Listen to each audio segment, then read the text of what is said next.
Hey friends, great to have you here. So let's talk about some wild headlines making the rounds lately. You've probably seen them. Stories saying Social Security is mailing checks to people who are 112 years old, or that undocumented immigrants are cashing in, or even that the whole trust fund has just disappeared. Some of these rumors are getting extra fuel from Elon Musk and his so-called Doge team. But let's get real for a second. Misinformation like this doesn't just create viral drama. It affects real people.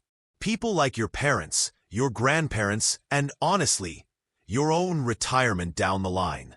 So today, let's take a calm and honest look at what's true, what's overblown, and what actually matters for your future peace of mind.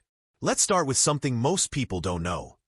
The Social Security Administration has passed every single financial audit for the past 31 years. Yep, 3 decades of clean books. Meanwhile, many other government departments with way bigger budgets can't say the same. Yet somehow, Social Security ends up being the scapegoat. Why is that? Well, it's partly politics and partly viral noise. Let's break down some of the most talked about claims. Claim: Social Security is sending money to dead people. Sounds insane, right? But the confusion comes from a database called Numident. It's basically a historical archive of Social Security numbers. It's not what they use to send payments. Payments come from a separate, highly secured system called the Master Beneficiary Record. That's the actual list of who gets benefits. And no, there's no real evidence that people who passed away a century ago are still getting checks. So why do these stories pop up? Because it's easier to spark fear than explain how the systems actually work. And when fear is tied to your money, it spreads fast. Claim: 40% of Social Security calls are about fraud. This one makes a good headline, but it's misleading. The 40% number refers to calls about fraud, not all calls. Social Security takes more than 6 million calls every month. Out of those, about 22,000 are related to direct deposit fraud. That's not even 0.5%. So no, the system isn't buried in fraud. It's just another stat being twisted to sound like a crisis. Claim: The SSA is using ancient technology and it's falling apart. Okay, this one has a kernel of truth. The tech is old. But that's not because SSA doesn't care. It's because every time they ask Congress for funding to upgrade, they either get ignored or approved funding gets pulled. That's not failure. That's bureaucracy. And still, even with outdated tools and a staff size smaller than it was 50 years ago, SSA runs on less than 1% overhead.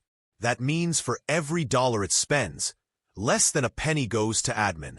That's crazy efficient. Better than most private companies. Claim: The Social Security Trust Fund is gone. Nope, not true. The trust fund is alive and well. It's filled with U.S. Treasury bonds that earn interest and help bridge the gap when payroll taxes fall short. Yes, if nothing changes, the trust fund could run into problems by 2033 or 2034. That would lead to benefit cuts around 20 to 22%. But this isn't news. We've known about it for years. And there are clear ways to fix it. One big fix? Raising the payroll tax cap. Right now, only the first $176,100 of your income gets taxed for Social Security. If you make more than that, say $10 million, you stop paying into the system after the first few days of the year. Doesn't seem fair, does it? Raising that cap could bring in billions and strengthen the program for decades. This isn't about punishing success. It's about everyone paying their fair share into a system that benefits everyone. Claim: SSA can't track payments properly. Also false. Every payment the SSA makes includes a benefit identification code. That tells exactly what type of benefit is being paid, whether it's retirement, disability, survivors, and so on. There's a clear trail for every dollar. So why are these stories going viral? Simple. Fear gets clicks. And some people have a bigger goal: privatizing Social Security.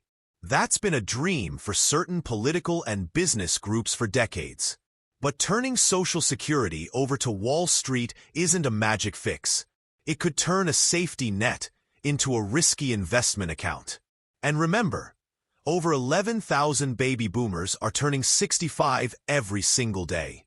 That's millions of people relying on their checks. Meanwhile, SSA has fewer workers than it did half a century ago. Imagine a restaurant that doubled its customers but cut its staff in half, and still got your order right. That's what SSA is doing. So what should you take away from all this? That Social Security might not be perfect, but it's far from broken. It's efficient, it's crucial, and it's built on a promise that we all chip in, and we all get support when we need it. So the next time you see a post claiming fraud or failure, ask, is this backed by facts? Is it offering a solution? Or just stirring the pot? You deserve clear info. You deserve peace of mind. And that's what we're here to give. If this helped you sort through the noise, go ahead and hit that like button and subscribe for more no-drama, real talk updates. We've got your back, because facts matter. Take care, and I'll see you in the next one.